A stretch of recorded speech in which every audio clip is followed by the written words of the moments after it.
दिनै सरदार वल्लभभाई पाटेल जयन्तीनि जोनोम सान सारा आसाम नाङैनो सरदार वल्लभभाई पाटेल जयन्तीनि जोनोम सान फालिनायखौ नुनो मोननाय जादों।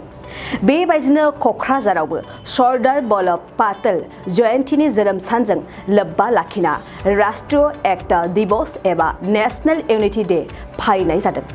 क'क्राझारनि सिङाव थानाय बडगावआव 129 BN CRPF नि बानजायनायाव बे मेहेरगोनां हाबाफारिखौ खुंफुंनाय जादों। बेजोंनो लोगोसे फरायसुला फरायसुलिफोरखौबो लाफानानै सांग्रांथिनि साइकेल हानजा सुरनाय हाबाफारिबो लानाय जादों।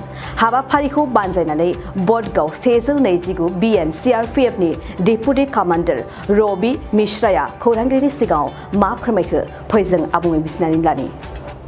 भारत सरकार के आदेशों के तत्वाधान में 129 वाहिनी केंद्रीय रिजर्व पुलिस बल जो यहाँ आसाम के कोकराझार जिले में बोधगांव में तैनात है, वो आज इन सारे बच्चों के साथ जो 2 स्कूलों के बच्चे आए हैं उनके साथ हम लोग राष्ट्रीय एकता दिवस को मनाने के लिए इकट्ठा हुए हैं।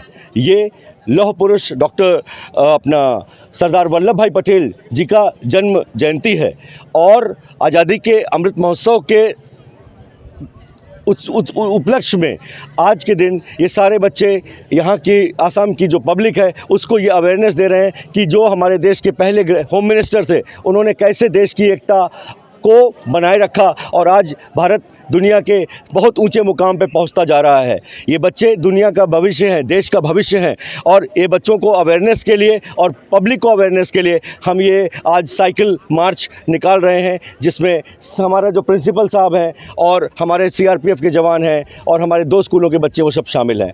हम उम्मीद करते हैं कि इससे देश की जनता के बीच में एकता अखंडता का बहुत ही एक अच्छा संदेश जाएगा। इसके लिए हम यहाँ इकट्ठा हुए हैं। जय हिंद, जय भारत। आमार यार स्थानीय 129 बेटेलियन CRPFৰ জোৱানসকলে আজি একতা দিৱস পালন কৰিবলৈ ওলাইছে। এয়া হ'ল গৌৰৱৰ এটা মুহূৰ্ত হয় আৰু আমাৰ প্ৰধানমন্ত্ৰীয়ে যিটো অমৃত মহোৎসৱ আমাৰ স্বাধীনতাৰ সেইটো সঁচাকৈ আমি পালন কৰা পৰিলক্ষিত হোৱা যেন অনুভৱ কৰিছোঁ। গতিকে এতিয়া আমি আমাৰ ছাত্ৰ ছাত্ৰীসকলক লৈ আহিছোঁ।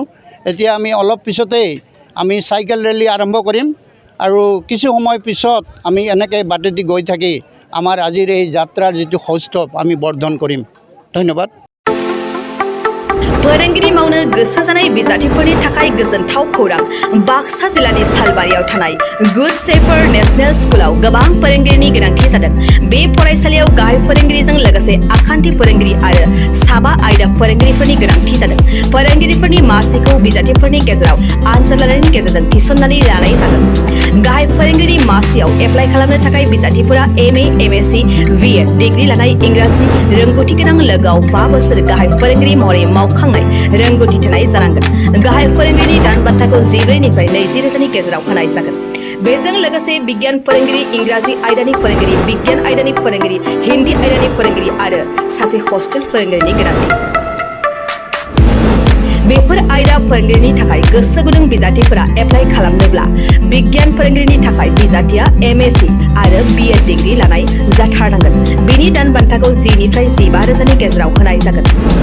इंराजि आयदानि फोरोंगिरिनि थाखाय बिजाथिया इंराजि आयदायाव MA खालामनाय आरो BEd डिग्री लानाय जाथारनांगोन। बेनि दान बान्थाखौ 10 निफ्राय 15 रोजानि गेजेराव होनाय जागोन। विज्ञान आयदानि फोरोंगिरिनि थाखाय बिजाथिया BSc लोगोआव BEd DLED डिग्री जाथारनांगोन। बेनि दान बान्थाखौ 9 निफ्राय 14 रोजानि गेजेराव होनाय जागोन। हिन्दी आयदानि फोरोंगिरिनि थाखाय बिजाथिया हिन्दी आयदायाव MA खालामनाय लोगोआव BEd DLED डिग्री गोनां जाथारनांगोन। बेनि दान बान्थाखौ 9 निफ्राय 14 रोजानि गेजेराव होनाय जागोन। हस्टेल फोरोंगिरि महरै बिजाथिया BA, BSc लानाय लोगोआव इंराजि रोंनाय जाथारनांगोन। बेनि दान बान्थाखौ 8 निफ्राय 10 रोजानि गेजेराव होनाय जागोन। गोसो गुदुं बिजाथिफोरा थाबैनो 7086283946 नम्बराव WhatsAppनि गेजेरजों गावनि बिजाथिनि फोरमानलाइखौ हरनो हागोन। लोगोसे गोबां मिन्थिनो थाखाय 8473002079 जानबुं अनजिमायाव कल खालामनानै खौरां लाहरनो हागोन। आनजादखौ बोहैथि दाननि 30 अक्ट'बर रबिबार खालि फुंनि 10 रिंगायाव लानाय जागोन।